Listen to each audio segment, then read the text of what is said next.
Hi, everyone, and welcome. I'm Sally Wilson, and it's a great pleasure to have with me today Dr. James Miles. Welcome, James, Hello, hi Sally. Good to be here with you. all the way from Chicago, Illinois, right? Yes, in the good old United States of America, at least some would say. Yeah, well, I think so.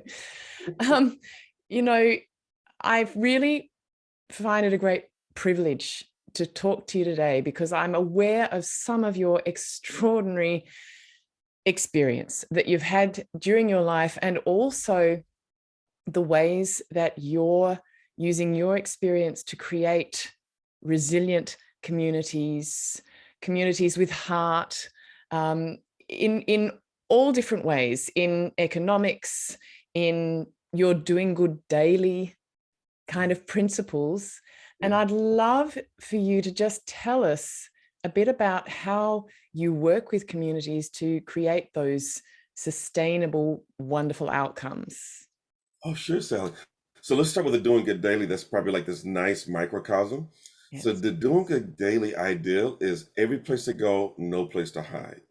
This Mm. idea that all of us can do good if we just practice getting coherent. We just practice really bringing that wellness in and that heart brain connection. At that start, everybody can practice it no matter what level, no matter how you are. That's the beginning of doing it daily. And then as we move on into it more, then we can start realizing that, oh, wow, the more I do this, I can impact others. I can change my own trajectory. I can bring down the stress and increase innovation. And then at the next level, I can start working on systems level change, the really tough stuff, because I'm showing up differently. I'm connecting with others differently. So doing good daily for us is this whole ideal of just praxis.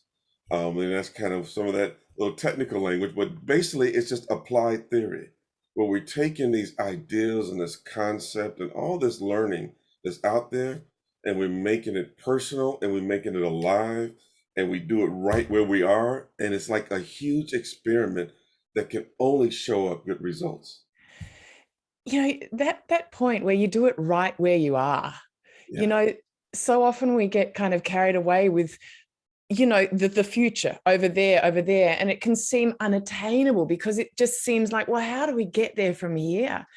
So yeah, what are some of the things that you mean by right where we are, the sorts of things we can implement here? And I guess I'm talking before we can go into the system changes, right? Because like you sure, say, sure. that's the really hard stuff.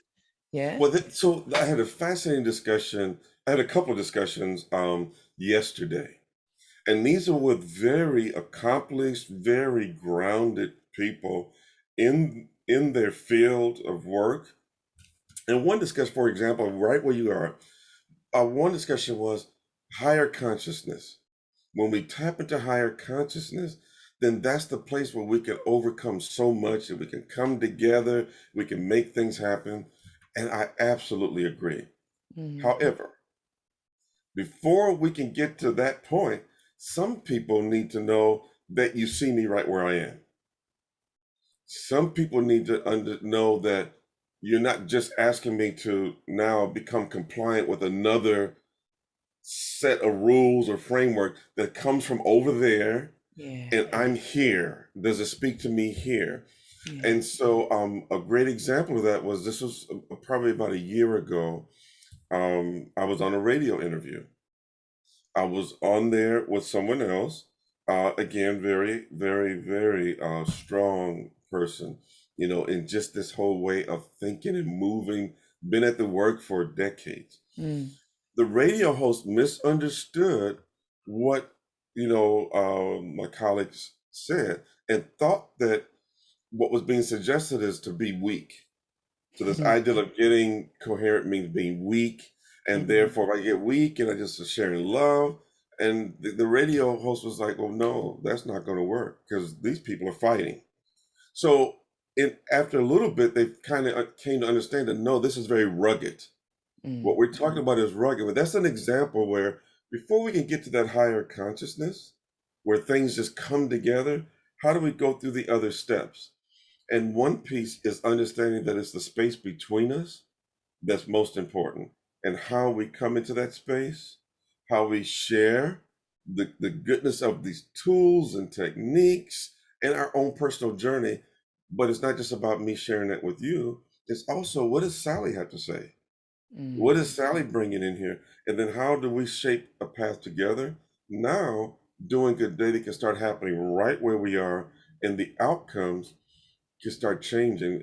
If Sally and I just have two more conversations that are better than what they would have been yesterday, mm, that's a shift that could be radically meaningful. And yes. so that's the kind of like how it can just be grounded, and these are all real things happening like right now. And I have some other examples, but I want to keep talking. Oh, I am so happy for you to keep talking. I just, I mean, I got goosebumps when you actually mentioned it's the space between us Yes. that's really important. Now, I've never heard anything, I haven't heard that before.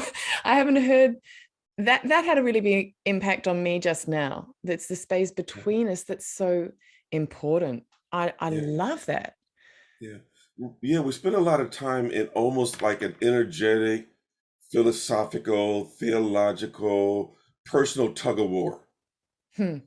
Whose space and way of being is it? And really, um, it could be neither, or Yes. it could be both. But the space between us is a place where we're bringing all that to bear, and the way we show up and the way we interact and create out of that space has a better chance of us really driving it together than Mm, if I just get you to come over to my space or I come over to yours. And we haven't really dealt with creating fertile ground for growth that's mutually reflective. So yeah.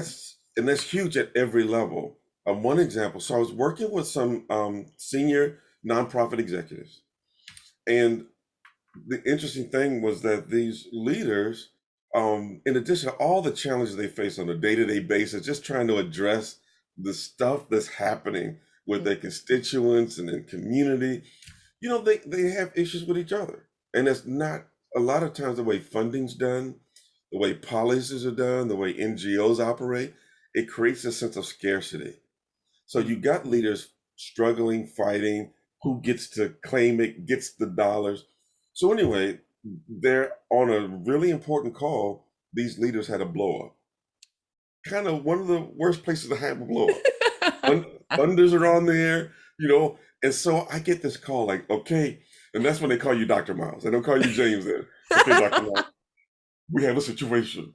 So anyway, the short version of the story is that I had no idea, because this was a big project, and the goal is to work with the leaders so they create the kind of protocols Yeah. versus me just saying, hey, let's adopt these.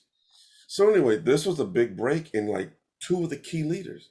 It's like, Mm, okay, it was clear that I just didn't have an answer, but we had already learned how to do some self-regulation. We had already talked about some basic groundwork. yeah. So we had dinner. We didn't meet in the office. We met at a restaurant. We had dinner. Sally, I went to that dinner having no clue what, all I knew was that my goal was if I could just convince them to maybe put down the sword and just start a process.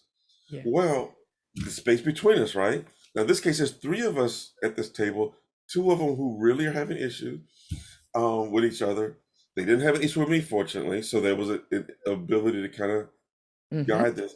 So we just talked. The end of this conversation, they decide, and I didn't say anything magical, really, because I had no clue. At the end of the conversation, they decided to do kind of do some self-regulating together. So 2 or 3 times a week, they decided to meet in the mornings before the start of the day to do basically what you would know, some doing a quick coherence together. Yeah. Use a heart math technique, quick coherence, to do kind of a meditative exercise. Well, fast forward a few months later, they come to one of my workshops in a whole nother a third party. When I see them walk in, I'm like surprised, like, oh, I would expect them to say, oh, we've heard that guy. Yeah. Well, then they're letting me know that they're talking about writing a book together. They're talking about doing this. Like, that's called getting out of the way and letting the space between us just, kind of incubate this possibility. Yeah. I wasn't even smart enough to think about that. I wouldn't even dare to suggest that. I just wanted to cut down on the fighting. Yeah.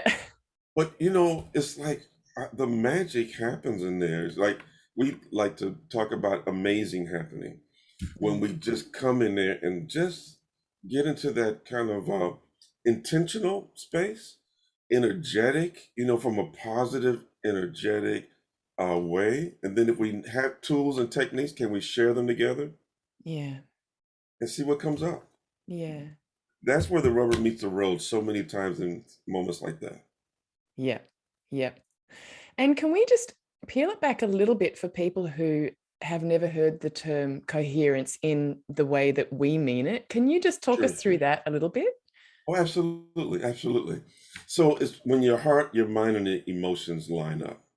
Mm. A lot of times we're so used to there being a struggle between what we think and what we feel. We're, so used to our system being so tense, because the way we react to things. And so this ideal of coherence, particularly from a heart base of physiology inside your body, Yeah. is that when we can get into the zone, like it's a great example of like athletes, performers, Yeah. present company included, the scientists, when you get into a zone or Yeah. inspiration just comes at you because you're just in that moment. Mm. Coherence is like that when it just comes together, but we're also able to sustain it. So it's not just a hit or miss thing. We can learn how to develop a practice, bring down the stress, that body tension, open up that connection between the heart and brain, where we now are kind of more often find ourselves in this sense of connection and flow, is another term people use. Yeah. And you can feel that. And in that place, it kind of makes sense that when I'm in that flow, I'm able to tap into so much more insight. If I'm tense and I'm angry and I'm frustrated, how much do I miss? Everything gets shaded through that. But Yeah. when I'm relaxed, when I'm enjoying myself, or when I just feel a sense of grounding, even if the situation's not cool, Yeah. I have a better sense of what's going on, a better sense of myself, and can make clearer choices. So coherence embodies all that. So that when the mind, the heart, and the emotions line up, we can move in a much more grounded way and make better choices that are better for us and those around us. Yeah. Yeah. And I find it kind of amazing too that that state is actually measurable now, Absolutely. that we've Yes. actually got the instruments to measure it. Yeah. That just blows my mind, Yeah. It, yeah, yeah, And the tools are like everyday tools now. We know that both of us are familiar with heart math. So you have the heart math tool that you can download the app. You can catch that through your heart rate. Um, but there's ways to just look at that, particularly from that heart base. yeah. Once we look at that, you learn that you can get used to what that feels like and Mm, practice, and then you can shift yourself into a coherent state, which is just at one level is awareness. yeah, yeah. So, you you have such a varied background, and I only touched on a few of the things before. You were in the military. Yes. You've done two PhDs. I only just learned that today. I thought you'd done only one. Two PhDs, and you mention as a part of your resilient village, where you're coming from, um, decades of lessons learned, breakthroughs, conscious living experiences, um, and aspirations still worth pursuing. And at the Yeah. center of this is a bias towards action. Yes. Um, I would love to hear if you're willing to share, some of the kinds of lessons that you learned, for example, in the military, or, you know, when you've been working in multi-faith sorts of environments, and Yeah, also the kinds of biases towards action that you're talking about here. yeah. So I'll give one example from childhood. We hit the military, and so my dad was one of the first African Americans who was promoted to being a district commander in the Chicago Police Force. So today, the Chicago Police Force has a little over 13,000 officers. You know, so it's a really good size Yeah. force. He was over one of the districts at the time, and so we were living in that district. Now, people's view of community takes on many shapes, but it's usually the way you experience it. Well, in this community, one of the ministers down the street actually got some gangs to march on our house and threaten to bomb it when we were Hang on, one of children. the When I was a child, ministers, one of the ministers. yes, yes, yeah. And so the interesting thing is, all of a sudden, think about this as a little kid. Yeah. My view of community now has all these layers to it. Mm. And that was just one example. There's many others. Now, you know, obviously I survived all of it, so it wasn't always that dramatic, but Yeah. that was a real moment. So we come out, and there's people from police officers from my father's district, and both in the front and back of the house, and this is not a big house. So just to put that in perspective, there, this is a city house, kind of standard lot and a half. So this is like, wow, as a kid. Now let's go military. You know, I went into the Marine Corps, United States Marine Corps, did 10 years. But one of my assignments was to provide data support, computer system support to the Joint Chiefs of Staff. So that's the high command for the military, very unusual assignment. And I'm in there, and all of a sudden, I'm getting exposed to what high command can look like, you know, and the ways that, we see things on the news, and then you see things and there's so many people in all around the world that are in unique places, embassies and etc., where they get another lens on things. Mm. um and so all of a sudden I was like, wow, this world, um that's so clear cut, not everything, but like, and you hear people who looked at a news story like, but Yeah. my job was to keep my mouth shut, do my work. But what it did as a young man in my early 20s, Mm. it was like, okay, I need to see what my grounding is, because there's all these schools of thought, there's all these ways of going about things. And I realized that a lot of our leaders are making choices in kind of the same ways that we might be on the playground. It's like, that now, absolute deference to all those who really come with their sincere heart, but Yes. sometimes they get it wrong, Yeah. and so I was like, okay, this was good. Uh, I feel a little challenged here, the way this world is. And so that left me with really wanting to get a little clear about my faith. Yeah. Because at the end of the day, it's like, well, what brings you grounding? And it can't just be muscle and power and control, Yes. and it can't just be outwitting and the hustle. But what brings me grounding was really key. And Yeah. so that was that part. So now I got this. Community can mean a lot of different things. Mm. And in between that childhood experience and the earlier experience in the military, I lived in Puerto Rico for a little bit with the family. So this ideal of different worlds and languaging, and I started getting Mm. exposed. And then and I went to a private school, boarding school, that has students from around the world. So it's like all these things, Mm. like these are this is this world. Mm. And then you know, fast forward, I was in Egypt. Part of my my master's was in theology, Mhm. looking at how people use sacred text for and against each other. Aha. And Wow. so, and then that led later on to the doctorate. But while I was in that space, I worked with a guy named Dr. Kane Hopefelder. We used to take people to on these tours, and he was a New Testament language and literature scholar, spoke 8 languages, just this amazing scholar. Mm. Like here, I'm trying to just speak English, trying to learn, but man, Dr. Felder was just amazing and just took me under his wings. And so we were in Egypt. We were at the Alabaster Mosque there in Cairo, and all of a sudden, and keep in mind, at that point, I was steeped in a Christian ideology. Right.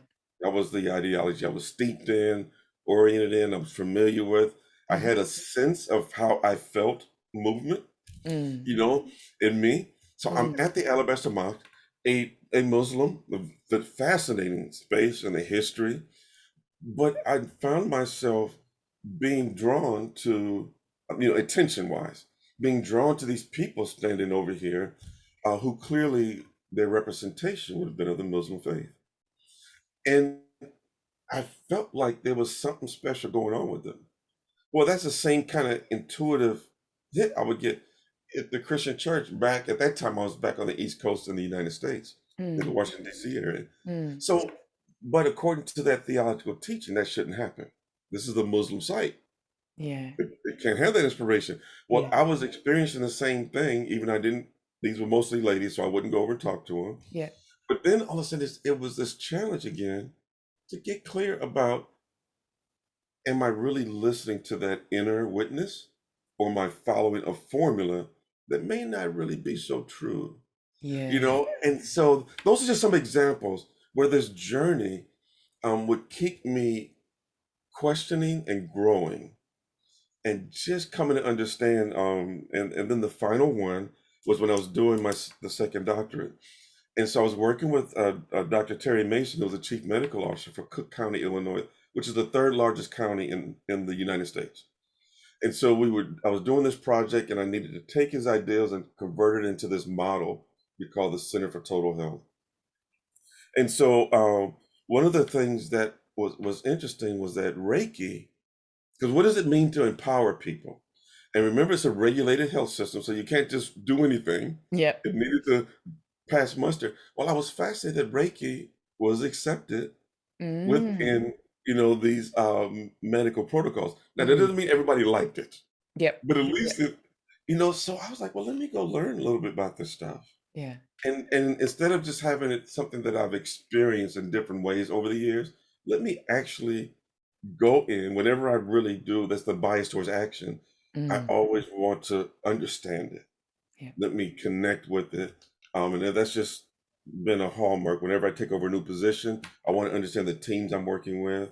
I'll get out there with you, just try to learn and see. Yeah. So And when it we talk, I'm and it sorry. sounds no, I just wanted to so the understanding to me it sounds like an it's a kind of getting a knowing feeling. I mean, what am I trying to say? It's not just an intellectual understanding you're talking about, is it? Absolutely not.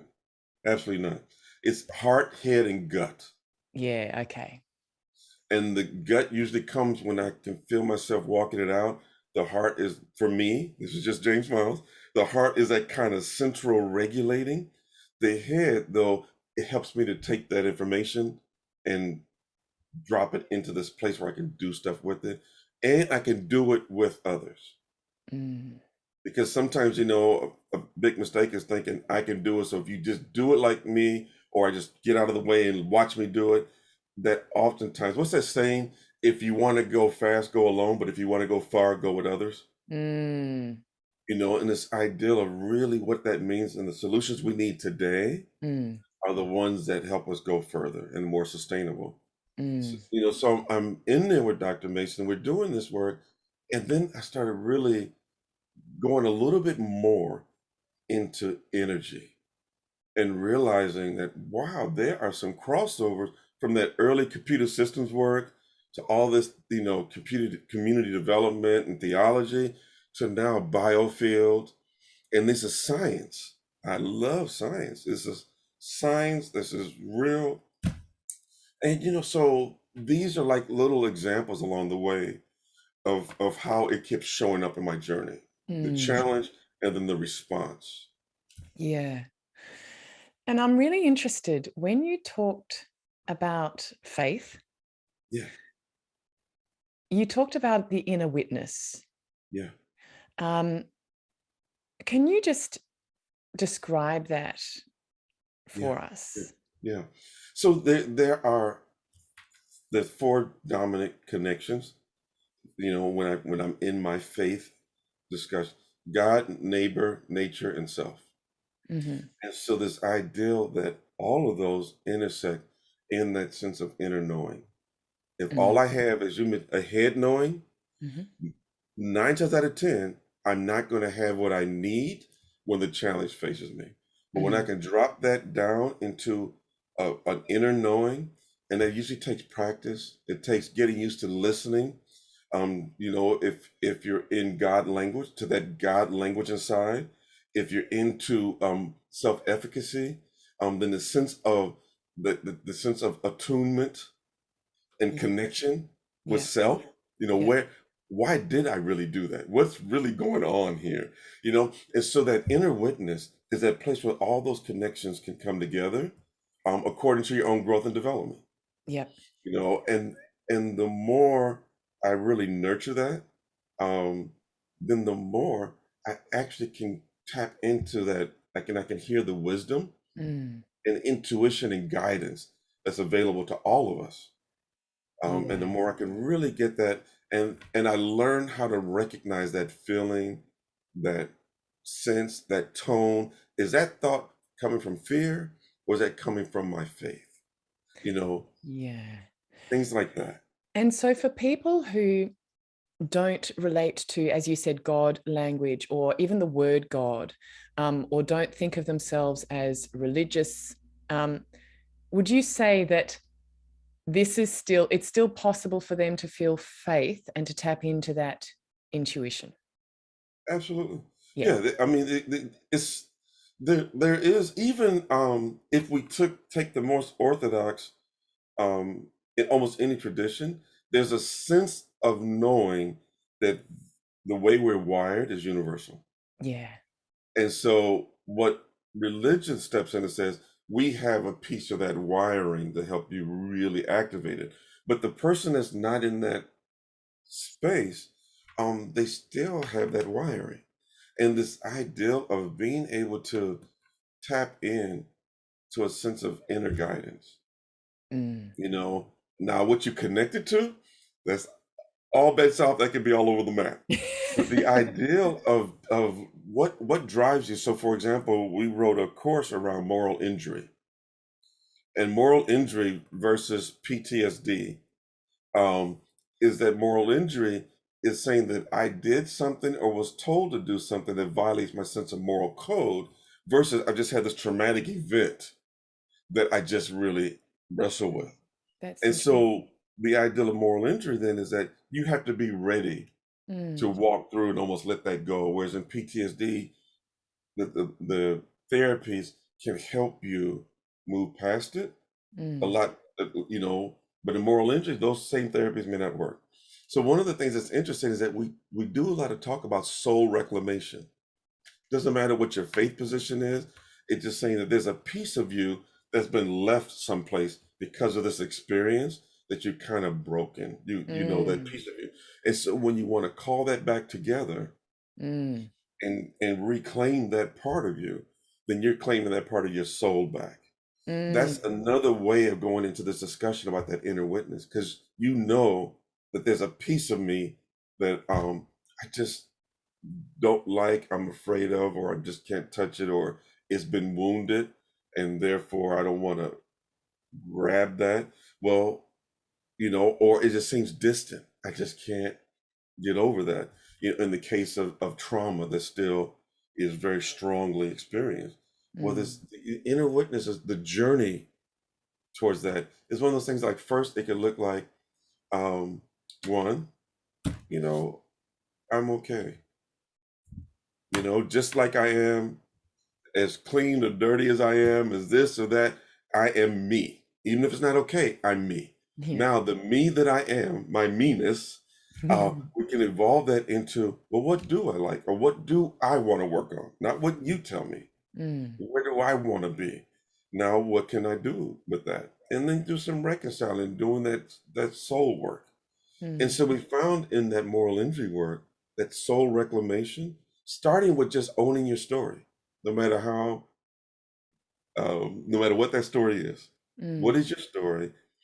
And then going to the place where now realizing that you can also co-create that story to the point where now I can choose where this story goes by how I learn to act and react to my space. We're back to coherence, you know? mm, And so now all of a sudden this inner witness is this growing reality that can tap into all these other schools of thought, frameworks, science, and etc., mm, including coherence, to help me. mm. It's like my superpower now can get Yeah. activated again. And when you talk about the co-creation, because this is something I've been thinking about a bit recently, as humans, we really want to feel like we're in control. We really do. Yeah, And the fact of it is that what we want is not necessarily what's actually best for us. We don't yeah, know. We don't know. And we want, we want to feel like we can create our life. Um, yeah, but like then we're throwing these curveballs.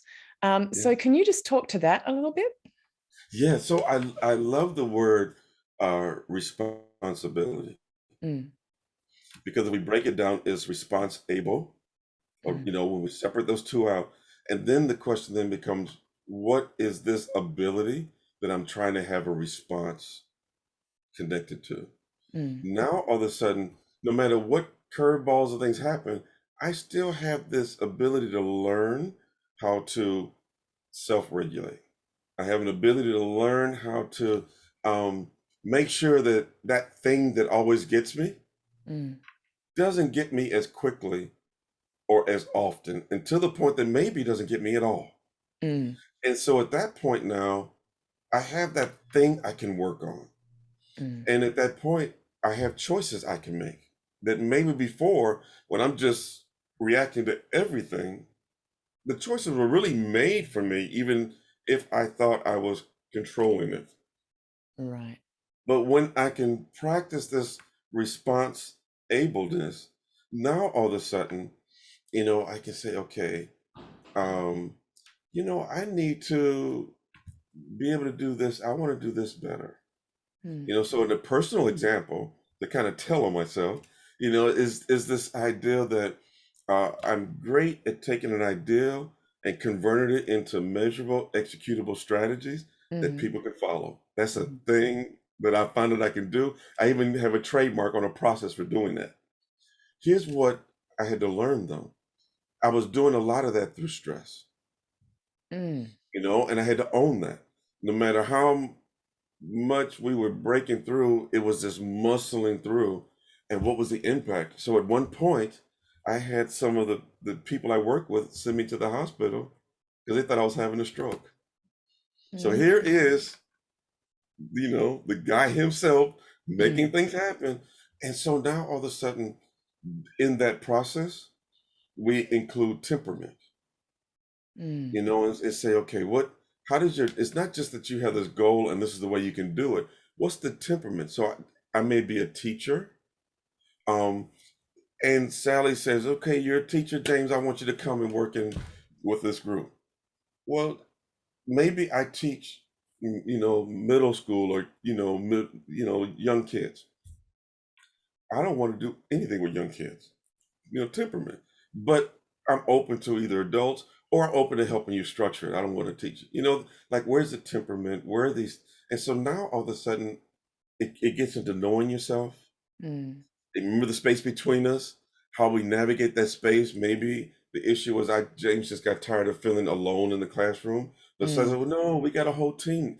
So now all of a sudden I get a chance to experience myself anew and mm, even learn, oh, well, maybe this is why I got into teaching in the first place and I just lost that passion. mm, Or maybe why I like this better than that. I never got in touch with that. I was just busy meeting requirements. Yeah. And so now there are things that I can influence to the level that it feels like control.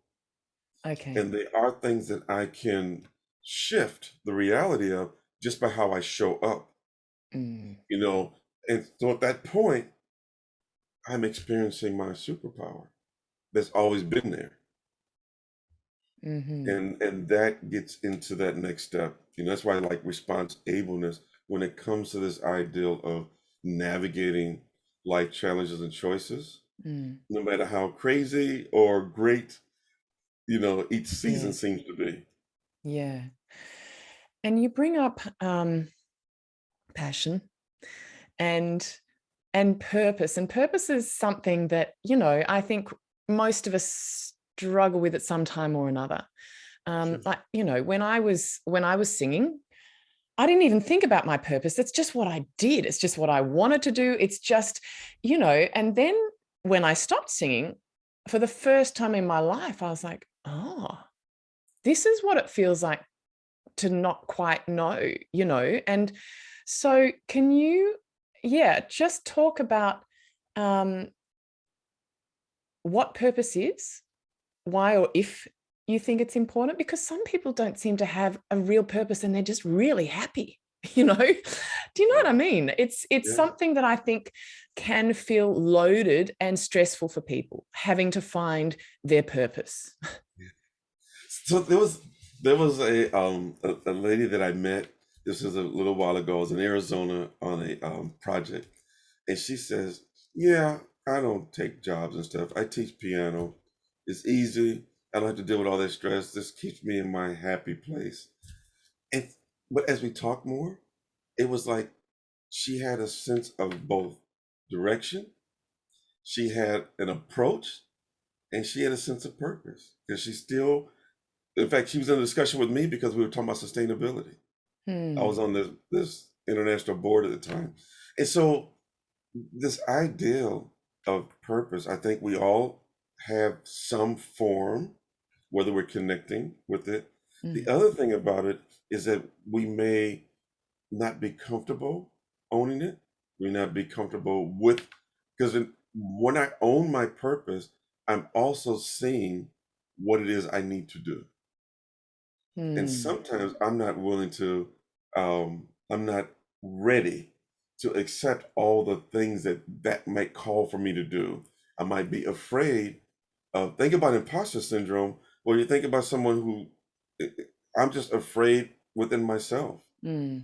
Again, I'll tell on myself, when I came out of the second doctorate, the first was a doctorate of ministry, and I came out of the second doctorate, the PhD, it all of a sudden I was afraid of being seen as the professional in the marketplace and not the student.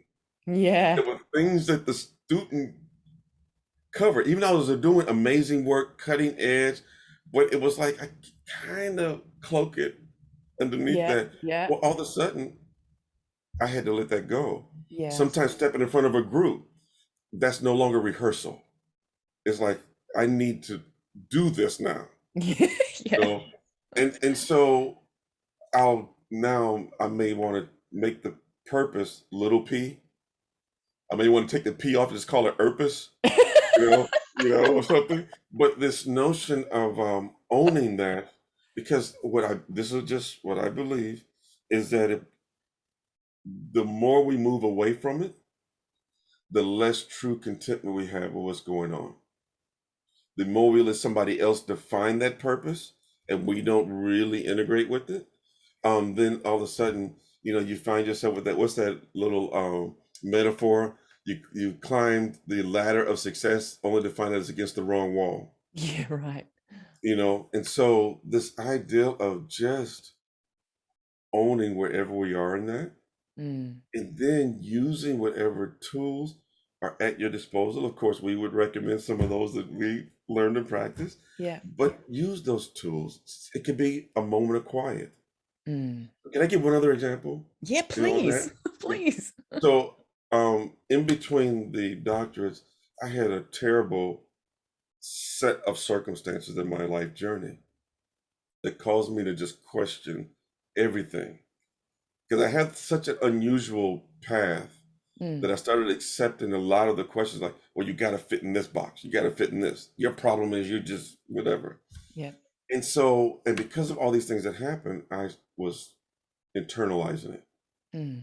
And so much so that I went from being this just really kind of very respected executive to like, I didn't want to show up. Yeah. And I'm an introvert anyway. So here's what happened.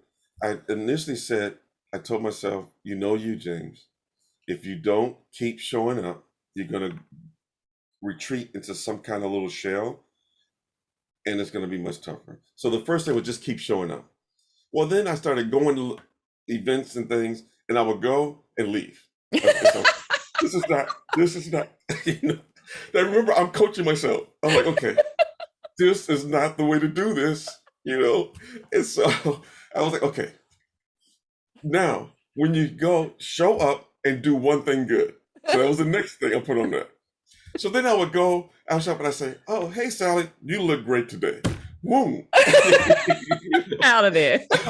So then it got to a place where I sat down, you know, in my little room at home, and I was like, okay, what is all this talk about you? What do you believe about you? Mm. And for me, what do you feel God says about you? And that was my faith position. And so I reconciled these lists and came up with a series of things that were like, okay, now, you know, some of it was, yeah, James, you messed that up. You know, that was you, you know, but it wasn't like condemnation. At that point, I was at such a low point. It was like, oh, wow, this is a real discussion. And then I made a list of a few things and created affirmations on those things that I felt I could work on. The rest of it, I just left alone. If it was stuff that, yeah, you were part of it, and there's some stuff I couldn't, you know, it was just too much noise. I just let it on the list. So then I created affirmations, and then I took and recorded those affirmations because my voice would be the one that I would most hear. I put music to it. Yep. I used Adobe Audition. I'd never done this like that. Yeah. And then I put binaural beats on it to kind of do some brain trainment, you know, entrainment of the brain. Okay. Yeah. And so I played this. Now, you know, a little insecure. So every so often I would turn the music down and I want to make sure those affirmations were there. So I had this recording of affirmations that I would listen to in between meetings. So I'm walking downtown Chicago or moving and I'm listening to these affirmations. And over time, you know, it was kind of a slow walk out of all that. And that's another kind of combination of a lot of things that you're asking, but that was me trying to reclaim a sense of purpose and realizing that I'm still here. So let's at least have a little fun or something, you know, along the way. Let's come on. And so that was like an example in my personal journey of taking my own medicine. Yeah. But it, you know, and that required, from my perspective, listening to you, very courageous self-honesty, because, you know, it's very easy to allow our mind to justify things, you know, and I think I'm similar to you is in that I consider myself an introvert, which people find hard to believe because, well, okay, you're standing on stage. You know, you'd be so surprised how many performers are introverts, really, right? But I can see that. yeah. And I often have moments where I'm like, I just want to retreat. I just want to go into my shell. And, you know, all the stuff around it for me is I want just peace. I don't want technology. I don't want demands. I just want to be in my space and be left alone. Yeah. You know, I'm being very honest here. And, you know, I sort of wonder, you know, I can understand people choosing a monastic lifestyle sometimes. Yes. I really can. And you know, thought about it. yeah. And it's, and I'm fully acknowledging that it is right for some people. Yes. How do we know whether I know you've covered this in some ways already, but how do we know whether we're listening to the right voice when we Yeah. feel the yearning for the solitude, but we're like, no, actually, that's not right. How do we know? Yeah. Sally, that's like the kind of the holy grail magic question in some ways. One approach, just one, is what is your threshold? When have you had enough? Mm, Some people, they don't have enough. Some of us in some areas don't have enough until you hit rock bottom. mm, Others have other little wake up moments, and whether we accept those or not. And why I start there is this sense in which just try. So, for example, if something comes to me, try it. If there's so much noise, or I just haven't developed that muscle for listening and hearing. And the other thing I need to say is that this kind of aside that's related. Just because I'm strong in one area doesn't mean I'm strong in all areas. mm, Such a fallacy. And a lot of our um, gurus, faith, religious types and others feel like, oh, I got this work, so it must be. Well, that's the case. A hammer would be the only tool we needed, and everything would be a nail. So this idea that where's the threshold, and then can I practice? Just like I would if I need to um, go to the gym or I need to run. I want to run a 5K and I haven't run in the last 20 years. Well, it might not be recommended to go out and just do a 5K, but can I do a run walk and listen to my body? My mm, body said that's enough today. mm, Then go out the next day. I think listening to our inner guide is like that. And then all of a sudden the voices start becoming separate because sometimes it's just going to flow. mm. Other times you're like, I don't know where the hell that came from, but don't listen to that one again. You just get this sense of both of those happening. Yeah. I hope that's not too much for No, it's great. but the ideal is that's like real, and the Mm, more I can do that one, and then I think there's something magical. Then I can start hearing that in others too. So there's just a certain ring of genuineness even if you're genuinely wrong, it means we can work on it versus intentionally manipulative or wrong or yeah. controlling. And if my fear is dominating, it feels differently in my body. Mm, If I'm doing this because I'm afraid, I'll justify it because I'm used to that. But once I yes. start doing something differently, all of a sudden I start having a new data point. Mm. It's like, I didn't cuss him out. And look, we actually can stay in the room longer this time. Maybe I should try that more often. Practice not using that kind of language. Whatever it is. Yeah. I didn't eat that third plate of food. Hmm, I'm feeling better now. Whatever. It's like I think the voice is like that. Mm. The inner voice. The inner voice. Yeah. Yeah. And what you said at the start, something comes to you, just try it, Yeah, right? Just yeah, try it. yeah. The Yeah. bias towards action. Yeah. Yeah.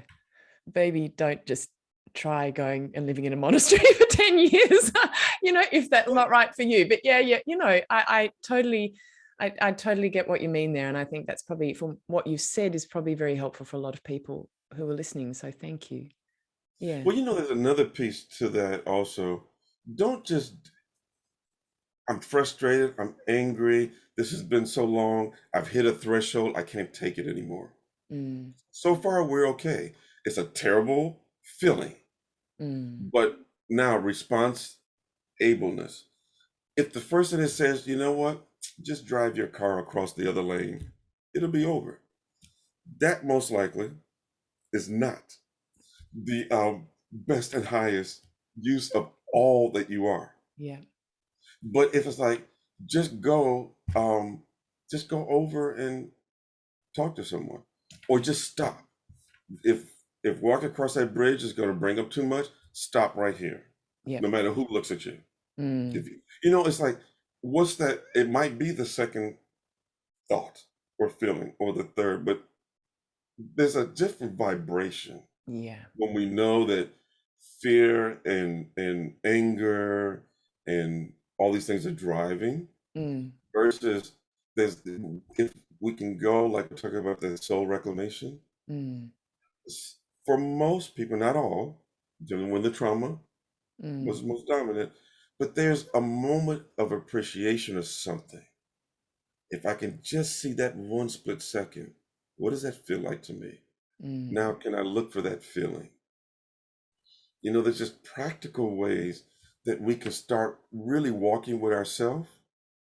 And then I can bring myself to, or I can show up as more of myself in counseling or with a friend or just in that space that gives me a pause between demands for attention and action and just complete, getting away from life. There's that yeah. pause. And can I just take advantage of that? Yeah. Yeah.